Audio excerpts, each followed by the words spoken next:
nimaga biz Tolibonni rasmiy tan olmaymiz? O'zbekistonning pozitsiyasi bu bo'yicha boshqacharoq. Yaqinda kelgan Tolibon butun Afg'onistonni boshqaryaptimi?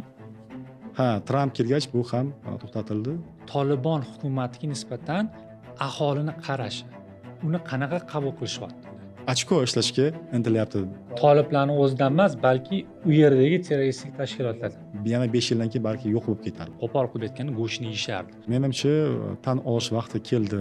U Tolibon bilan bugungi Tolibonni farqi, Tolibonni o'zida ichki yemirilish. Afg'oniston qaysi mintaqaga tegishli?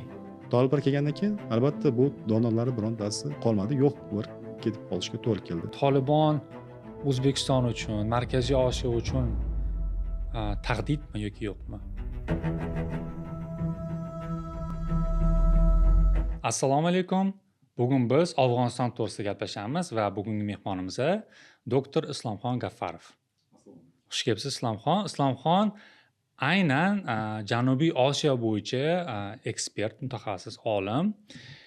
Birinchi savol shundan boshlamoqchiman. Bilamiz, Janubiy Osiyoga xalqaro standartlar bo'yicha aytaylik, Pokiston, Hindiston, Afg'oniston kiradi. Lekin oxirgi paytlar Mirziyoyev hokimiyatga kelgandan keyin Markaziy Osiyoda juda ham ko'p jarayonlar, har xil turli jarayonlar bo'lyapti va shu bilan birga ritorikada shunaqa gap aylanyapti. Afg'oniston Markaziy Osiyoning qismi. Birinchi savolim, Afg'oniston qaysi mintaqaga tegishli?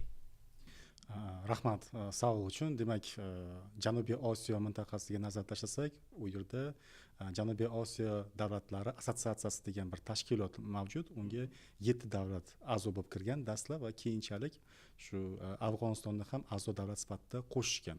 Mana shu ko'pchilik Janubiy Osiyo gapirgan, mana shu SAARC tashkilotini tushunadi va Afg'oniston unga a'zo bo'lib kirgandan so'ng jahon hamjamiyatida mana shuni fikr paydo bo'ldi, ya'ni Afg'oniston ham bu Janubiy Osiyoning bir qismi deb. Endi bugungi kunda ham mana shu Janubiy Osiyo mamlakatlari, xususan eng ko'p bu yerda Pokiston, Afg'onistonda Janubiy Osiyo mamlakati sifatida jahon hamjamiyatida demak imijini shakllantirishga harakat qiladi. Ammo Markaziy Osiyo davlatlari, xususan O'zbekistonning pozitsiyasi bu bo'yicha boshqacharoq, ya'ni O'zbekiston Afg'onistonda demak ajralmas bir qismi deb keladi. Ya'ni bunga o'sha tarixiy, diniy va madaniy omillar sababchi bo'ladi. Bilamiz, Afg'onistonda o'zi demak o'sha 19-asrning oxirlariga kelib ma'lum demak shimoliy qismlari Buxoro amirligidan demak ajralib chiqqan. Ya'ni biz tarix davomida Afg'oniston bilan yelkama-yelka afg'on xalqi bilan birga yashab kelganmiz. O'shaning uchun ham O'zbekiston bunaqa xalqaro standartlarni qabul qilmasdan o'zini demak dunyo qarashini olamga yoyapti. O'shaning uchun ham turli shu jahon hamjamiyatining minbarlaridan bizni rahbariyatimiz Afg'onistonni Markaziy Osiyoning bir qismi sifatida ko'rsatib keladi. Ammo ekspertlar o'rtasida bugungi kunda shunaqa bir konsensus borki, ya'ni Afg'oniston geografik jihatdan bu Janubiy Osiyo, ammo madaniy demak tarixiy jihatdan bu ko'proq shu Markaziy Osiyo degan fikr shakllangan. Demak, har doimgi xalqaro munosabatlardagi debatlar bor-ku, realistlar, liberallar, lekin boshqa tomondan konstruktivistlar bor, ular aytadiki, geography is not fixed deydi-yu. Bir shu qolib qandaydir ma'noda bu mintaqaga to'g'ri kelar ekan. Endi navbatdagi savolim shundan iboratki, kengroq birinchi savolim, chunki bir nechta kichkina savollar bor ichida. Birinchi masala, Tolibon hokimiyatga birinchi marta kelishi emas, 90-yillarda ham bir paytlar kelgan. Birinchisi, demak, u Tolibon bilan bugungi Tolibonni farqi. Ikkinchisi, buni bir keyingi savoli. Bilamiz, Afg'onistonda har doim o'sha mahalliy liderlar yoki warlordslar deymiz ingliz tilida, shularni roli, mavqesi juda ham yuqori bo'lgan. Masalan, o'sha bizning hududimizga yaqinroq o'zbeklarning boshlig'i deymiz, Do'stum bo'lgan yoki tojiklarda Mas'ud bo'lgan. Endi olamdan o'tib ketgan, lekin umuman olganda shunaqa nima deydi, kuchlar muvozanati bo'lgan. Shu savolim shundan iboratki, hozir yangi Tolibon o'sha yaqinda kelgan Tolibon butun Afg'onistonni boshqaryaptimi? Demak, dastlab birinchi Tolibon hokimiyati 96-yilda hokimiyat tepasiga kelgan va 2001-yilgacha demak ular Afg'oniston hukumatida bo'lishgan.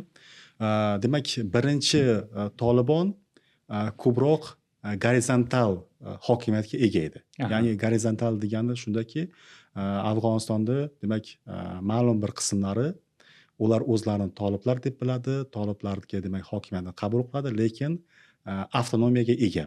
Aha. Ya'ni avtonomiyaga ega bo'lgan holda boshqargan davlatni biz to'liq markazlashgan davlat, ya'ni hamma topshiriqlar to'g'ridan-to'g'ri davlat poytaxtidan keldi deya olmaymiz. Mahalliy rahbarlar ham o'zini bilganicha boshqaravergan, lekin hamma o'zini umumiy olganda toliblar deb atagan. Aha. Va bu vaqtda o'zida demak oppozitsiya ham Afg'oniston ichida kuchli bo'lgan va birinchi Tolibon asosan islom olamiga tayangan. Aha. Xususan o'sha vaqtida toliblar hokimiyati 3 ta davlat tomoni, ya'ni Pokiston Islom Respublikasi, Birlashgan Arab Amirliklari hamda Saudiya Arabistoni tomonidan tan olingan va asosan mana shu davlatlar bilan aloqalar olib borilgan. Bundan tashqari xalqaro terrorizmga yaqinlik bo'lgan, xususan Al-Qoidani rahbari Usama bin Laden aynan Afg'onistonda bo'lganligi uchun va o'sha teraktlardan so'ng, 11-sentyabr voqealaridan so'ng aynan Al-Qoidani deb demak birlashgan shu Qo'shma Shtatlar boshchiligidagi qo'shinlar Afg'oniston hududiga kiradi. Endi 2021-yilda Tolibon qaytib keldi. Bu ikkinchi demak Tolibonning hukumati va Tolibonning hozirgi hokimiyati birinchisidan ancha farq qiladi. Birinchisidan demak bu hokimiyatni vertikal shakliga ko'chishi. Ya'ni bugungi kunda toliblar o'zini demak Afg'onistonda deyarli barcha hududini to'liq nazoratga olgan. Demak topshiriqlar to'g'ridan-to'g'ri shu Qandahordan kelyapti va demak mahalliy rahbarlar bu topshiriqlarga to'g'ridan-to'g'ri bo'ysunyapti. Ikkinchisi demak terrorizmga qarshi demak urush e'lon qilinishi bugungi kunda Al-Qoida yoki shu IShID Xorason kabi xalqaro terrorchi guruhlar demak Tolibonning asosiy raqiblaridan biri hisoblanadi va ularga qarshi kurash olib borilmoqda va o'zini demak tashqi siyosatda nafaqat islom mamlakatlari balki boshqa dunyoning davlatlariga ham e'tibor qaratyapti. Xususan Xitoy Xalq Respublikasi deymizmi, Rossiya Federatsiyasi deymizmi, Markaziy Osiyo davlatlari deymizmi, ya'ni bu davlatlar bilan ham aloqalar borgan sari demak rivojlanib boryapti. Esingizda bo'lsa, ijtimoiy tarmoqlarda juda ham ommalashgan bir videolar bor. Tolibonni bir kulgili darajada davlat boshqaruvini olib borayotgani. Masalan, tamojnyada nima deydi, X-raylarni ishlatib yurgani yoki o'sha politsiyaskiy cho'pni olib, svetofor yo'q, hech nima yo'q, yo'l qoidasini boshqarayotgani. Savolim shundan iboratki, ingliz tilida state capacity deydi, ya'ni davlat boshqaruv ko'rinishi yoki mavqesi oshdimi Afg'onistonda hozir? Va qanaqa, shuni tushuntirib bersangiz.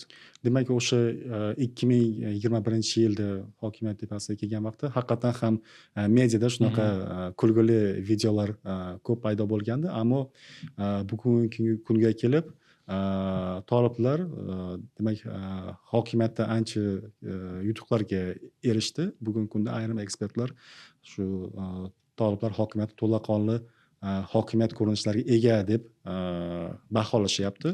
Xususan birinchisi ular demak davlatni soliq tizimini yo'lga qo'yishdi. Ya'ni davlatni bugungi kundagi asosiy demak moliyaviy manbasi bu soliqlardan kelyapti. Ya'ni mana shu soliqlarni yo'lga qo'yib olganligidan.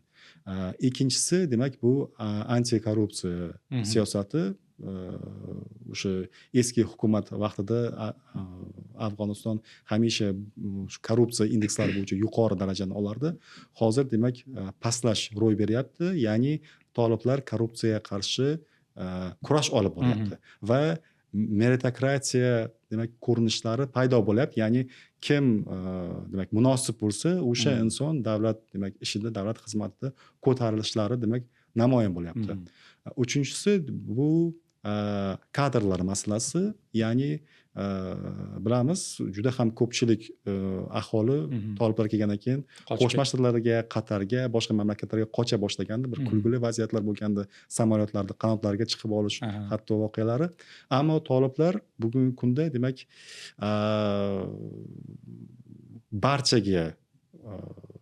qo'l ochyapti. Ya'ni kim shu davlat ishida ishlamoqchi bo'lsa, ularga imkon yaratib beryapti. Ya'ni eski Ashraf G'ani hukumatidagi demak malakali kadrlar ham ular qaytarilyapti davlat xizmatiga. Yo'q, pulni qayerdan olyapti? Bularni qaytarish uchun yaxshi moliyaviy sharoit qilib berish kerak-ku. Yo'q, rostdan ham shunaqa vaziyat bor. Moliyaviy manbaga to'xtaladigan bo'lsak, haqiqatan ham toliblar kelgan vaqtida juda ham katta iqtisodiy inqiroz boshlandi, chunki o'sha vaqtdagi Afg'onistonda 75% demak moliyaviy manbalari bu xorijiy donorlar tashkil etardi. Toliblar kelgandan keyin albatta bu donorlari birontasi qolmadi, yo'q, ular ketib qolishga to'g'ri keldi. Ikkinchisi, demak bu Afg'onistonda tashqi aktivlari, afg'on xalqini demak chet el shu banklarida ularning o'zlarining shotlari bor va ular muzlatilib qo'ydi. Taxminan 10 milliard dollar tashkil etayotgan summa hozirgi kunda g'arb mamlakatlari tomonidan muzlatilib qo'ydi. Bu ham katta iqtisodiy zarba berdi xalqqa va hokimiyatga. Uchinchisi bu demak narkotik moddalarni yetishtirish. Bilamiz, ham asosiy manba bo'lgan, asosiy manbalardan bittasi bo'lgan. U ham bu ish bilan ham 1,5 millionga yaqin inson shug'ullangan. Endi toliblar davlat tepasiga kelgach, ular shariat asosida demak davlatni boshqarishyapti. Ular nasha yetishtirishga demak qarshi kurashyapti. O'tgan yili hatto yirik shu Badaxshondagi yerlarda yoqib yorish holatlari kuzatildi. Mana shunaqa jarayonda albatta Tolibon tomonidan aholini moliyaviy oyoqqa turg'izish bu katta masala bo'lib turibdi. Ammo demak soliqlar orqali birinchi navbatda demak pul olish yo'llari qo'yilyapti. Ikkinchisi qishloq xo'jaligiga katta e'tibor berilyapti. Mana Qo'shtepa kanalini qurishyapti Shimoliy Afg'onistonda. Va uchinchisi ma'lum bir xorijiy yordam, shu humanitarian naqa deydi, AIDS deydi. Mana shunaqa yordam, ya'ni moddiy yordamlar shakli kuzatilyapti.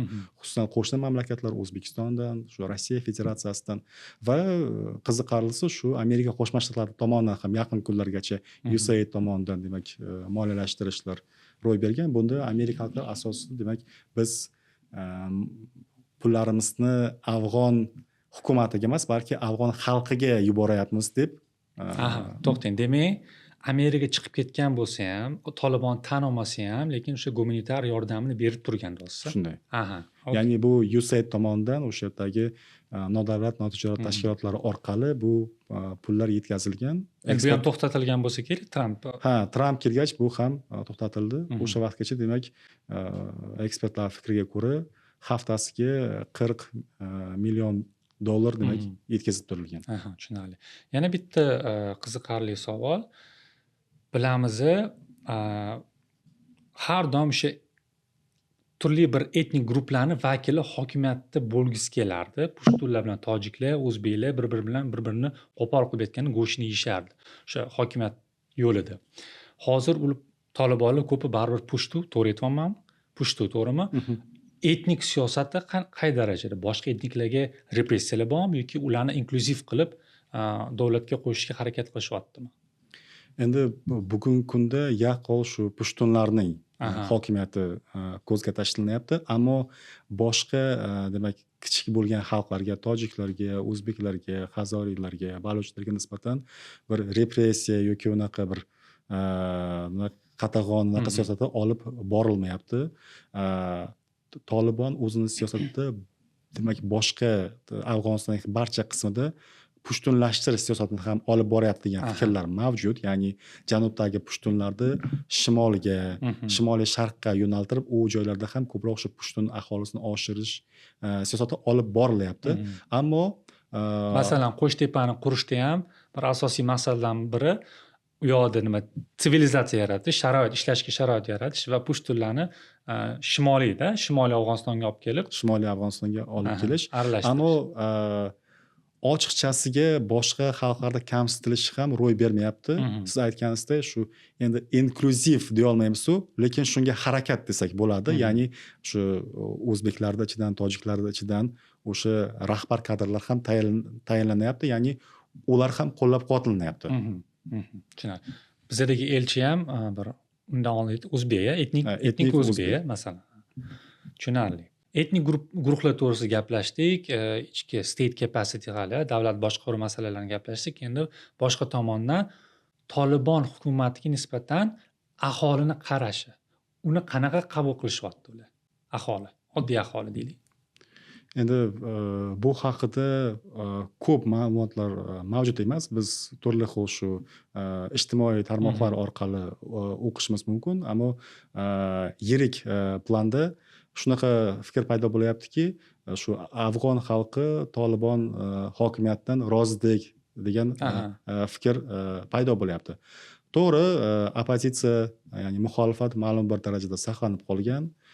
Ularning ko'pchiligi bugungi kunda demak xorijiy mamlakatlarda, xususan Birlashgan Arab Amirliklarida, Turkiyada va Buyuk Britaniyada demak istiqomat qilib, u yerdan demak vaziyatni boshqacha qilib ko'rsatishga va afg'on xalqini demak yana ko'tarilishga, chorlashga harakat qilyapti, ammo xalqni o'zida bir qarshilik harakati tashlanmayapti. Ya'ni toliblarga qarshi bo'lgan biron bir yaqqol kuchli liderni ham ayta olmaymiz, ma'lum bir harakatni ham ayta olmaymiz. Oppozitsiya bormi bo'lmasam toliblarga nisbatan ichkaridan? Ichkaridan to'xtalayotgan bo'lsak, bu yerda ko'proq Tolibonni o'zida ichki yemirilish ketyapti deb aytsak bo'ladi, chunki boshqa siyosiy partiyalarni, boshqa harakatlarni demak faoliyati to'xtatildi. Oxirgisi shu diktatura deb baribir, to'g'rimi? Gulbuddin Hikmatiyarning partiyasi ham namoyishlar qilib turardi. Kichik bo'lsa ham ularga ham demak oxirgi vaqtlarda shu to'liqligicha demak zapret qo'yildi deb aytsak noto'g'ri bo'lmaydi. Ammo toliblarni o'zini ichida demak ichki yemirilish ketyapti, ichki bo'linish va ichki muxolifat paydo bo'lyapti desak noto'g'ri bo'lmaydi. Bular demak birinchisi ko'proq shu dinga va shu mafkuraga e'tibor bergan va ular Qandahorda joylashgan. Qandahor toliblarni ular demak Afg'onistonning rasmiy rahbari Mulla Habibulloh Oxunzoda hisoblanadi va ular ko'proq shu mamlakatni konservativ boshqarishga harakat qilib intilyapti. Ularda bizlar dogmatiklar deb atasak noto'g'ri bo'lmaydi. Ikkinchi guruhlar demak vakillarini biz ko'proq pragmatiklar deb ataymiz. Bularga demak shu Hikmatyormi? Yo'q, bu amaldagi demak ichki ishlar vaziri Sirojiddin Haqqoniy, demak Haqqoniy oilasi bor, klani bor. Mana shu Haqqoniy oilasining shu rahbarlaridan biri hisoblanadi. Juda ham katta avtoritetga ega bo'lgan inson Afg'onistonda va boshqa rahbarlar, xususan bosh vazir o'rinbosari Abdulgani Baradar hamda tashqi ishlar vaziri Amirxon Muttaqiyning ham ko'proq pragmatik siyosat olib boryapti. Ya'ni Afg'onistonda mana bu xotin-qizlarni demak huquqlari cheklanishiga qarshi bo'lib, Afg'oniston jahon hamjamiyatiga ochilishi kerak. Ko'proq shu investitsiyalar olib kirib o'zini iqtisodiy jozibadorligini oshirish kerak degan bir tezislar olg'a surib Afg'onistonda rivojlantirishga harakat qilayotgan guruh deb va mana shu Haqqoniy oilasi bilan va Mulla Haybatulloh Oxunzoda o'rtasida bugungi kunda katta demak kurash ketyapti. Ba'zi ma'lumotlarga qaraganda shu mart oyi demak boshlarida hatto Sirojiddin Haqqoniy ishdan haydaldi degan ma'lumotlar ham chiqqandi, lekin bir oradan 2 haftalar o'tib yo'q, hammasi joyiga tushib ketdi. Haqqoniy haqiqatan ham o'zini hokimiyat turibdi degan. Ya'ni agarda Haybatulloh Oxunzoda Haqqoniyni ishdan olishga harakat qilyapti deb aytsak, lekin unga demak ma'lum bir miqdorda kuchi yetmayapti. Bu keyingi savolim tashqi siyosat bo'yicha edi o'zi. Mana shu aytgan gaplaringizga ulab borsak, bir nechta guruh bir-biri bilan kurasha boryapti dedingiz. Nizo ham boshqa tashqi oppozitsiya emas, asosan Tolibonning ichida. Endi savol, umumiy tashqi davlatlar va tashqarida turgan yirik davlatlar bilan munosabatini aytsangiz va tashqi davlatlar, yirik davlatlar deylik, qaysidir guruhga ko'proq urg'u beradimi, o'sha bilan aloqa qilgisi keladimi? Qanaqa bu yerda vaziyat? Jahon hamjamiyati bugungi kunda turlicha munosabatda Afg'onistonga nisbatan. O'zbekiston mana 2021-yildan buyon aytib kelyaptiki, biz Afg'onistonga nisbatan yagona kelishilgan strategiya ishlab chiqishimiz kerak. Shunda afg'on xalqini mushkulini osonlashtirardik deb kelyapti, ammo bu chaqiriqlar yetarlicha demak ovoz olmayapti. Hamma har turlicha. Misol dunyoning yarmi g'arb mamlakatlari ular Tolibonni terrorchi tashkilot deb biladi va albatta unga negativ qaraydi. O'zbekistonga to'xtaladigan bo'lsak, O'zbekiston demak Tolibon hukumatini Siz hech qachon terrorist deb tan olmaganmiz, to'g'rimi? Uni demak siyosiy kuch deb bilamiz va Tolibonni demak amalda Afg'onistondagi hokimiyat sifatida demak munosabat bildiryapmiz. Qolgan Markaziy Osiyo mamlakatlariga keladigan bo'lsak, Qozog'iston o'tgan yili Tolibonni terrorchi tashkilotlar ro'yxatidan chiqardi, ya'ni o'zgarishlar ro'y berdi. Rossiya Federatsiyasiga to'xtaladigan bo'lsak, Rossiya ham kuni kecha qilish shekilli 17-aprel kuni demak terrorchi tashkilotlar ro'yxatidan chiqardi va toliblar bilan demak to'g'ridan-to'g'ri aloqalarni rivojlantirib boshladi. Xitoy Xalq Respublikasi ham xuddi shunday, hatto o'tgan yili 2-fevral sanasida Shi Jinpin toliblarning demak vakilidan to'g'ridan-to'g'ri ishonch yorliqlarini qabul qilib olgan va de facto bu xalqaro munosabatlarda uni tan olgan. De yure qilmadi, ammo de facto demak de yurega kirmaydimi? Shu masala meni ham qiynardi. Agar biz elchini qabul qilgan bo'lsak, de facto qarang, biz iqtisodiy munosabatlar o'rnatamiz, lekin Tolibon bilan diplomatik aloqalar o'rnatmaymiz. Uslovni aytaman, nazariy nuqtai nazardan. Lekin masalan bizda ham ularning elchisi ishlaydi. Xitoyda ham mana ishonch yorliqlarini qabul qildi. Bu de yure tan olish emasmi Tolibonni? Yo'q, endi o'sha davlat tan olishda o'zini protseduralari bor. O'sha protseduralar hali boshlangani yo'q. Shunchaki diplomatni qabul qilib qo'yapti. Bu bilan xalqaro munosabatlarda yangi standartlar paydo bo'lyapti. Biz mana shu diplomatiya universitetida ko'p bahslar bo'ladi xalqaro huquq bilan xalqaro munosabatlar fakultetlari o'rtasida. Bu yerda shunaqa paydo bo'lyaptiki, xalqaro huquq normalari xalqaro munosabatlar normalariga yeta olmayapti. Ya'ni xalqaro huquq aytayaptiki, davlatni mana bu tamoyillar asosida tan olasan desa, xalqaro munosabatlar yuqori desan degan tamoyillar aytayaptiki, yo'q deyapti. Xalq davlatlar bir-birini bunaqasiga ham tan olib qo'yishi mumkin. Ya'ni обязательно shu Venna konvensiyalariga quloq solish shart emas deb o'zicha harakat qilib ketyapti. Xitoy amalda demak xalqaro huquq normalari bo'yicha demak de facto hozircha ishlayapti. Ammo de yure hali yetib kelgani yo'q. Ammo bunday olib qarayotgan bo'lsa, Xitoy bu ishni amalga oshirib bo'ldi. Endi arab mamlakatlari bilan Tolibonga munosabatga to'xtaladigan bo'lsak, arab mamlakatlari shu Afg'oniston orqali xalqaro munosabatlarda bir ochko ishlashga intilyapti deb aytgan bo'lardim. Ya'ni hammasi afg'on masalasida mediator bo'lishga intilyapti. Qatarni olamizmi yoki Birlashgan Arab Amirliklari olamizmi? Nima afg'on masalasi ko'tarsa, o'zlariga demak Dohaga o'rtaga chaqirib, shu platforma yaratib berib, kelinglar Afg'oniston masalasini hal qilamiz deb o'sha orqali o'zini imijini oshirib olishga harakat qilyapti. Biz ham maqsad unda nima? Biz ochko ishlashga harakat qilmayapmiz ham. Qaysi tribunaga davlat rahbarimi yoki boshqa vakilimiz chiqmasin, har doim Afg'oniston masalasi ko'taradi. Endi Afg'oniston biz uchun vital interest deydi, ya'ni hayotiy masalalardan biri. Ya'ni biz uni tashqi siyosatdan inkor eta olmaymiz, chunki u bizga chegaradosh bo'lgan mamlakat va u yerdagi xavfsizlik bizga xavfsizligimizga ham ta'sir etadi. O'shaning uchun biz bu yerda o'zimizni hayotiy manfaatlarimizdan kelib chiqqan holda arab mamlakatlari u yerdan uzoqroqda joylashgan. Meni fikrimcha ular ko'proq shu o'zini imiji yo'lida afg'on masalasini ko'taryapti. Endi savolning ikkinchi qismiga to'xtaladigan bo'lsak, ya'ni shu ichkaridagi bo'linishdan kelib chiqqan holda tashqi davlatlar munosabat bildiryaptimi deb. Qaysidir bir guruhlarga. Qaysidir bir guruhlarga deb. Demak, bu holatni faqat shu Qo'shma Shtatlar tomonidan ko'zga ko'rinyapti deb ayta olardim. Ya'ni Qo'shma Shtatlar bilamiz, shu 2021-yildan boshlab Tolibonga demak umuman munosabat bildirmadi, to'liq uni ignor qila boshladi. Ammo Donald Tramp davlat tepasiga kelgach, Tolibon bilan demak to'g'ridan-to'g'ri muloqot uchqunlari boshlandi. Xususan mart oyining oxirida AQShning Afg'onistondagi sobiq demak prezidentning maxsus vakili Zalmay Xalilzod kelib demak Kobulda afg'on vakillari bilan uchrashdi. Bu rasmiy uchrashuv.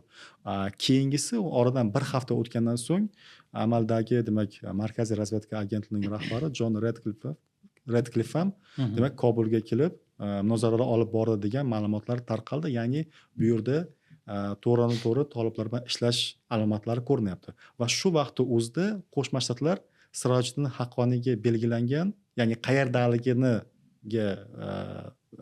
qayerdaligini aytishga bag'ishlangan demak summa bor edi. FBR tomonidan 10 million AQSh dollari. Mana shu narsani ular demak bekor qilib yubordi. Haqqoniyni topish uchun qidiruvga berilgan va pul va'da berilgan. Agar o'shanda siz Haqqoniyni qayerdaligini demak ma'lumot bersangiz, Amerika Qo'shma Shtatlari hukumati o'sha pul va'da qilganda, mana shu pulni ular o'chirib tashladi. Ya'ni aytdiki, biz Haqqoniyni endi demak ta'qib qilmaymiz deganday. Bu bilan biz ko'rishimiz mumkinki, balki Qo'shma Shtatlar Sirojiddin Haqqoniyga ko'proq stavka qilayotgan. Ya'ni bu yerda Haybatulloh Axunzoda ko'proq shu konservator bo'layotgan bo'lsa, Qo'shma Shtatlar balki u bilan kelisha olmayotgandir. O'zining maqsadlari Afg'onistondagi manfaatlari bo'yicha, ammo Sirojiddin Haqqoniy bo'yicha demak balki konstruktiv muloqot olib borish imkoniyati mavjuddir. O'shaning uchun mana shu narsani ular demak bekor qilganligi, siz aytganingizdek, shu katta ehtimol bilan Qo'shma Shtatlar ko'proq Haqqoniyga e'tibor qaratdi va uni qo'llab-quvvatlayapti degan fikrlarni yuzaga keltiradi. Tushunarli.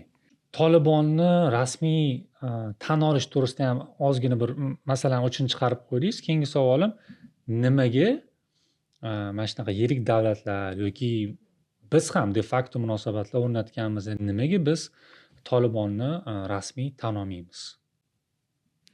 Demak, Tolibonni mana 3 yildan oshdi, yaqinda avgust oyi 4 yil bo'ladi, ammo hech qaysi bir davlat de yure tan olmadi.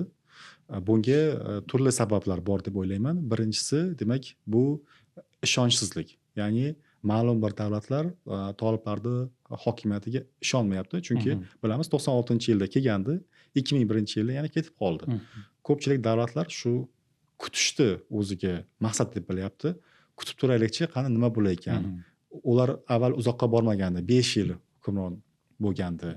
Endi ham balki yana 5 yildan keyin balki yo'q bo'lib ketar. O'shaning uchun biz kutib turganimiz ma'qul degan bir shu kutish siyosatini olib boryapti va Tolibon bilan to'g'ridan-to'g'ri aloqaga kirishmayapti. Shunchaki kutishni o'ziga demak joiz deb bilyapti. Bu demak hokimiyatga ishonchsizligidan. Ikkinchisi, mening fikrimcha, bu reputatsiya bilan, xalqaro nufuz bilan, imij bilan bog'liq masalalar deb o'ylayman. Ya'ni dunyoni yarmi endi toliblarni terrorchi tashkilot deb bilsa, agar qaysidir bir davlat, kichik davlat toliblar hokimiyatini de yure tan olib yuborsa, bu shunaqa fikr paydo bo'lishi mumkinki, u Londondagilar yoki Vashingtondagilar yoki Belgiyadagilar biz haqimizda nima deb o'ylaydi? Ya'ni bu bizga ertaga bir salbiy imij olib kelmaydimi degan mana shunaqa o'zini tashqi imijdan qo'rquvi sabab bo'layotgan bo'lishi mumkin. Uchinchi masala sifatida bu toliblarni demak mensimaslik siyosati deb aytardim. Xususan uzoq yillar mobaynida toliblar shu Pokiston hududida o'zi tashkil topgan, Pokiston hududida ular demak jon saqlab keldi, ammo davlat tepasiga kelgandan so'ng toliblar Pokistonga kichik uka bo'lishni xohlamay qoldi. Ya'ni Pokiston toliblar kelgandan keyin Afg'onistonda ham o'ziga bir kichik uka bo'lgan davlat sifatida ko'rardi, ammo unaqa bo'lmadi. Afg'oniston toliblar o'zini to'laqonli subyekt sifatida tuta boshladi va qaysidir ma'noda Pokiston tomoni bugungi kunda shu toliblarni tan olmayapti. Chunki tan olib qo'ysa aloqalar davlat darajasiga yetib qolishi mumkin.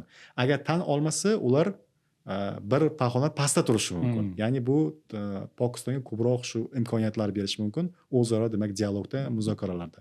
Balki shu sabab bo'layotgandir. Va keyingi sabab sifatida demak toliblar hukumatini xohlamaslik degan bo'lardi. Bugungi kunda misol Eron bilan aloqalari yaxshi nisbatan, lekin umumiy olganda Eron baribir Afg'onistonda ko'proq shu Shia mazhabiga yoki shu Hazoriylar demak hokimiyatiga o'xshagan davlatchilikni qurish yoki ularni demak hukumatni o'rni kuchli bo'lgan davlatni qurishni xohlaydi. Ya'ni to'g'ri hozirgi kunda aloqalar yaxshi bo'lib turibdi, lekin umumiy rakursda baribir ular ko'proq shu shia mazhabidagi hokimiyat yoki shia mazhabidagi demak kuchli bo'lgan davlatchilikni qurishni xohladi. Yoki Tojikistonni olayotgan bo'lsak, Tojikiston bilan aloqalar hozir nisbatan stabil desak bo'ladi, ammo umumiy olganda Tojikiston ham baribir toliblar emas, balki boshqa kuchlar, xususan bir har doim xavf sifatida ko'rgan. tojiklar rahbarligidagi Afg'onistonmi mana shunaqa qurishni xohlaydi. Keyingi masalalar demak bu inson huquqlariga, xotin-qizlar huquqlariga tayinlanadi. Ya'ni g'arb mamlakatlari demak Afg'onistondagi shu xotin-qizlarga bo'lgan huquqlarni buzilishini to'liq rad etyapti va bu asosiy sabab sifatida kelyapti. Amaldagi hokimiyatlar toliblar bilan to'g'ridan-to'g'ri aloqa o'rnatishdan qo'rqadi g'arbiy mamlakatlar, chunki bu ertaga ularga ichki elektoratga ta'sir etishi mumkin. Ya'ni hozirgi amaldagi aytaylik Belgiyami yoki Gollandiyami, Germaniyami yoki bir Fransiyami ular bilan to'g'ridan-to'g'ri aloqa olib borsa, mana shu hukumat keyin bo'layotgan o'sha davlatlardagi demokratik saylovlarda yutqizib qo'yishi ham mumkin. Chunki ichki elektorat aytishi mumkinki, nega sizlar shunaqa davlat bilan yaqindan aloqa o'rnatyapsizlar? Ya'ni mana shu ichki elektorat inson huquqlarini poymol qilayotgan davlatlarni, ayollarni huquqini poymol qilayotgan davlatlar bilan muloqot qilsa, o'zini ichki elektoratiga ta'sir qiladi degan xulosa bu yoqda. Mana shunaqa. Va oxirgisi shu terrorizm masalasi baribir toliblar yuqorida aytdik, Al-Qoida hamda IShID Xuroson kabi terrorchi tashkilotlarga qarshi kurash olib boryapti. Ammo Afg'oniston hududida boshqa bir terrorchi guruhlar ham mavjud, xususan Tehriki Tolibon Pokiston tashkiloti. Bu tashkilotni demak ayrim mamlakatlar terrorchi guruh sifatida tan olishadi va bu terrorchi guruh Pokistonda ham Afg'onistonga o'xshagan hokimiyat tuzmoqchi. Va Pokiston buni to'g'ridan-to'g'ri terrorchi tashkilot deb biladi. Tolibon hukumati Tehriki Tolibon Pokistonni terrorchi tashkilot deb hisoblamaydi va unga ayrim ma'lumotlarga ko'ra o'zini hududida yordam beryapti, ko'maklashyapti.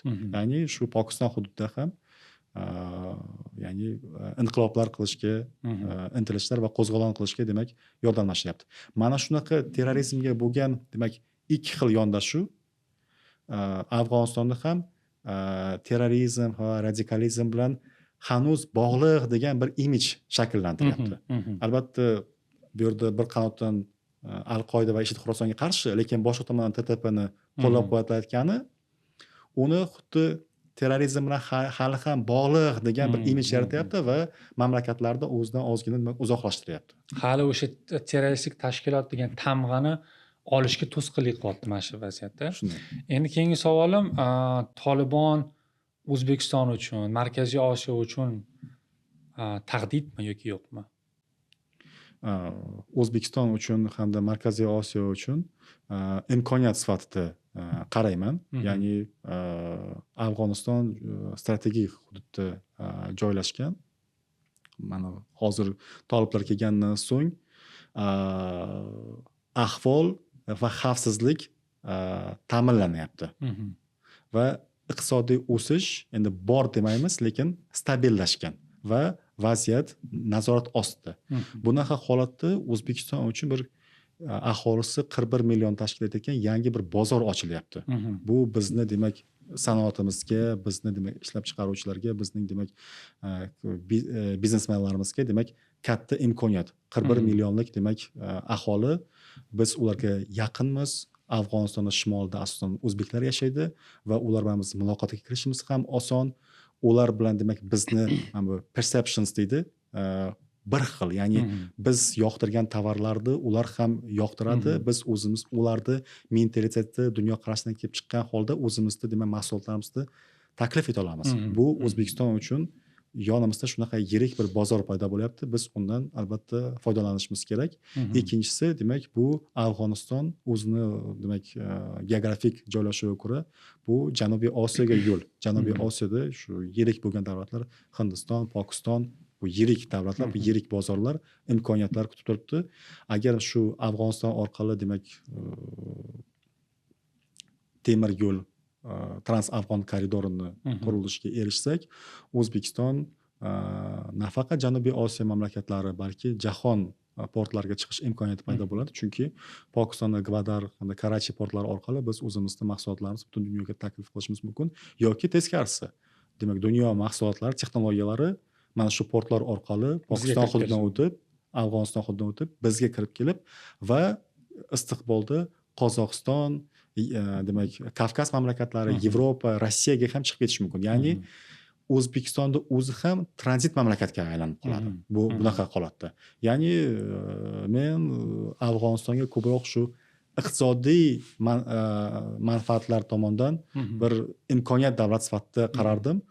Qozog'iston ham juda ham aktiv afg'on vektorida. Yaqinda shu bosh vazir o'rinbosari Serik Jumangalin ham tashrif buyurdi va ular ham afg'on bozoriga kirib kelyapti. Bugungi kunda Qozog'iston demak Afg'onistonda shu un va bug'doy mahsulotlarini yetishtirib, demak yetkazib berish bo'yicha yetakchi davlatlardan biriga aylandi. Va ikkinchisi, Qozog'iston ham bilamiz, kuchli iqtisodiy davlatlardan biri hisoblanadi. U ham Janubiy Osiyoga intilyapti. U ham Afg'oniston orqali Pokiston, Hindistonga demak chiqib ketishni o'z oldiga maqsad qilib qo'ygan. Tushunarli. Qarang, Islomxon, baribir sizning gaplaringiz rasmiy ritorikani bir namoyandasida. Lekin boshqa tomondan men ham inkor etayotganim yo'q, imkoniyatlar bordir. Lekin meni shaxsiy e'tirozim shuki, shunaqa pozitiv ritorikadan tashqari, endi to'g'ri, unaqa yuqori darajada negativ etilmaydi-ku, lekin ekspert darajada muhokama qilsak, u yoq tomondan bizga nisbatan qanday tahdidlar bor? Shu to'g'risida gaplashsak. Imkoniyatlarni sanab o'tdi. Endi 1 2 3 qilib tahdidlarni ham bir sanaylik-chi. Tahdidlar masalasida kuni kechagacha mana shu Qo'shtepa kanali masalasida tahdid sifatida qabul qilinayotganda juda ham katta mediada vahima ko'tarilayotgan. Agar shu Qo'shtepa kanali qurilsa, demak Amudaryoning 30% Afg'oniston hududiga ketib qoladi. Natijada o'zi bizning suvguzorimiz. O'zbekistonda shimoliy naqalari, viloyatlari Xorazm, Buxoroga demak suv tanqisligiga uchraydi degan fikrlar yangrayotgandi. Ammo bugun o'qidim yangiliklarda shu bizni demak vakillarimiz Balx viloyati vakillari bilan memorandum imzolabdi, ya'ni suv Amudaryodan to'g'ri foydalanish bo'yicha. Agar uni xalqaro standartlar bo'yicha qurilsa, o'sha kanal albatta tahdid kamayadi. Kamayadi. Ammo o'zi muammo suv yer o'zi shimayotgan. To'g'ri beton quymagani unga hamma suv pastga ketib qolayotgani bu tahdid bo'lgan. Endi suvdan noto'g'ri foydalanish mumkin. Endi bugun mana shu memorandum imzolanibdi, ammo bu qanchalik to'g'ri realizatsiya bo'ladi? Ya'ni haqiqatan ham ular o'sha beton qo'yib xalqaro standart normalariga bo'yicha bajaradimi yoki yo'qmi? Ya'ni unga imkoniyati, texnologiyalar yetadimi? Bu ham masala bo'ladi. Ammo shu Qo'shtepa kanalini qurayotganligi albatta ma'lum bir miqdorda bizni ichki iqtisodimiz ta'sir etadi. Chunki suv kamayib ketsa, albatta o'sha yerdagi aholi suv bor joylarga ichki migratsiya ham ro'y beradi. Ya'ni O'zbekistonda ma'lum bir o'zgarishlarga olib keladi. Albatta bu ma'lum bir vaqtni talab etadi, bir 10 yilmi, 15 yilmi O'zbekiston ichida ham o'zgarishlar bo'lib o'tishini taqozo etadi.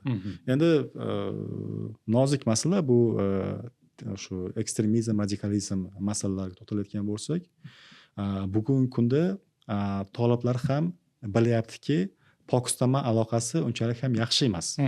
Bu yerda demak toliblar hokimiyati tayanishi mumkin bo'lgan davlatlar bu Markaziy Osiyo davlatlari bo'lib qolyapti.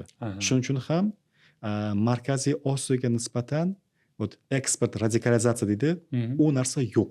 Ya'ni toliblar bir radikal g'oyalarni yuborib nima desa bo'ladi, aholini tarqatayotgani yo'q. Biladi, bizning pozitsiyamiz qat'iy bu borada, Markaziy Osiyoning deyarli hamma davlatlarida. Va biz bilan aloqalarini demak buzish niyatida emas.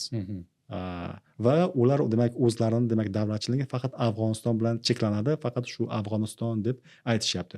Ammo siz savolda Afg'onistondan dedingiz. Mhm. Afg'onistondan tahdid bor albatta. Bu demak Afg'oniston hududida o'sha Al-Qoida va IShID Xorason kabi demak Mhm. tashkilotlar, terrorchi tashkilotlar Ha, Toliblarni o'zidan emas, yuryapti. balki Ha. u yerdagi terroristik Ular tashkilotlar. faoliyat yurityapti va ular albatta verbovka, ya'ni Aha. o'zini g'oyasini chaqirib shu Markaziy Osiyo mamlakatlaridan ham o'zini demak saflariga yangi shu insonlarni jalb etyapti. Bugungi kunga ma'lumotlarga qaraganda IShID Xorasonda ba'zi ma'lumotlarga qaraganda 7 mingta, ba'zilariga qaraganda 9 mingta, ba'zilariga qaraganda 29 mingta demak jangchilari demak 29 ming, manimcha ruslar aytsa kerak, u har doim bo'rttirib aytishadi.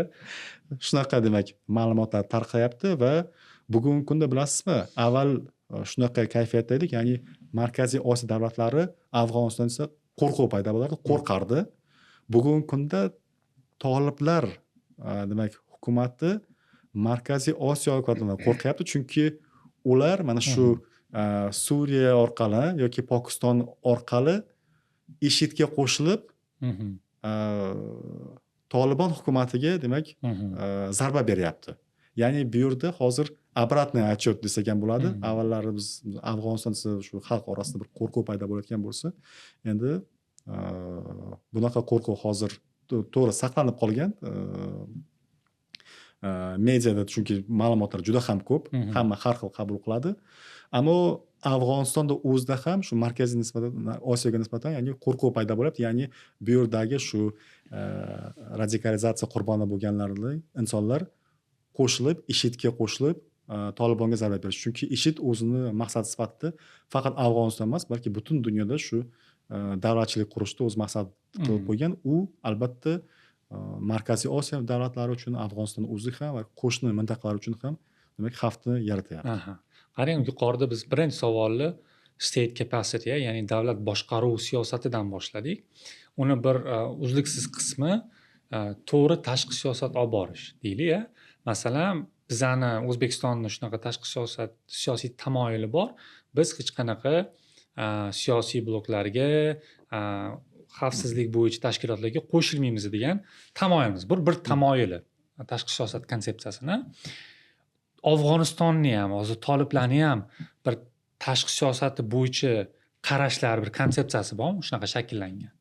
Afg'onlar bugungi kunda diplomatik jihatdan juda ham faol deb aytalaman. Juda ham faol bo'lyapti, ya'ni ular dunyoning barcha mintaqalari bilan aloqaga kirishgan. Markaziy Osiyo mamlakatlari bilan mana aytib o'tdik. Yevrosiyoning demak yirik mamlakatlari, Xitoy Xalq Respublikasi, Rossiya Federatsiyasi, Eron bilan, Hindiston bilan, boshqa mamlakatlar bilan demak yaqin aloqalar olib boryapti. Kavkaz mamlakatlari bilan aloqalar olib boryapti. Va afg'on medialarida shunaqa ma'lumotlar ham paydo bo'lyaptiki, ba'zida shu afg'on delegatsiyasi yoki vakillari shu Malayziya, Indoneziya vakillari bilan uchrashdi yoki mana yaqinda Yaponiyaga demak tashrif buyurdi yoki shunaqa ma'lumotlar chiqib qoladiki, Afrika mamlakatlari bilan Djibutiya yoki shunaqa ma'lumotlar paydo bo'ladiki, shu Nikaragua vakillari bilan uchrashdi deb. Ya'ni mana shu ma'lumotlarni mana shu turli xilligi bu toliblar tashqi siyosatda juda ham faolligidan, ya'ni ular faqat islom olamidan cheklanib qolgan emas, balki turlicha shu davlatlar bilan aloqa olib borib va barchasi bilan demak muloqot olib borib diplomatik tan olishga erishishga intilyapti desak noto'g'ri bo'lmaydi. Bundan tashqari Afg'oniston yirik bo'lgan loyihalarga demak qo'shilyapti. Bu birinchisi demak Trans-Afg'on koridori. Hamma platformalarda bu haqida aytilyapti. Agar Afg'oniston shu Trans-Afg'on koridorini qursa, demak bu uni tranzit mamlakat sifatida dunyoga paydo qiladi.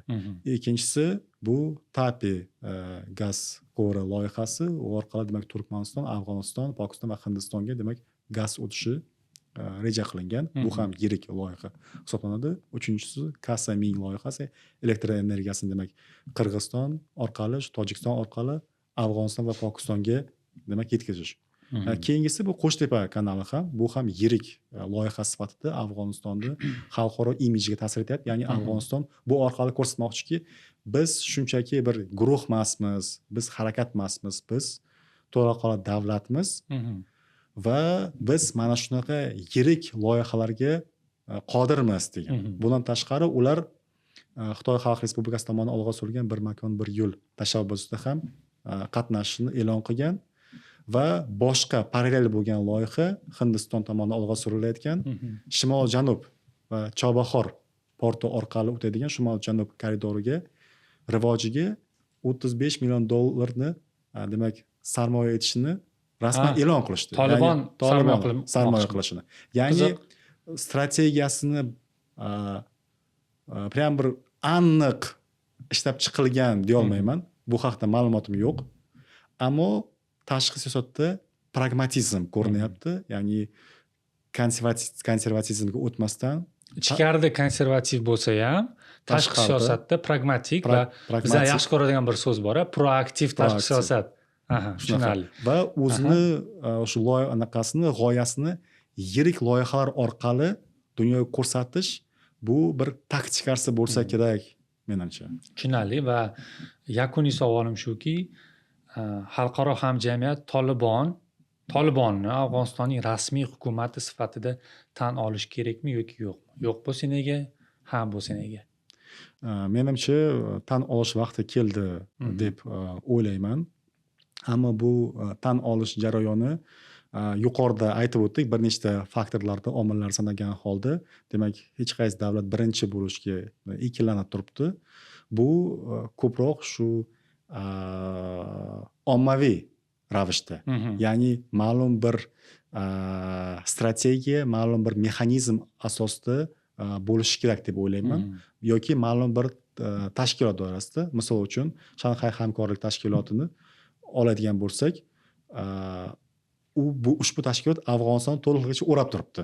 Faqat Afg'oniston qolib ketgan. Agar Shanxay hamkorlik tashkiloti shu SHOS, SHXT plus Afg'oniston degan bir kontakt guruhi mavjud.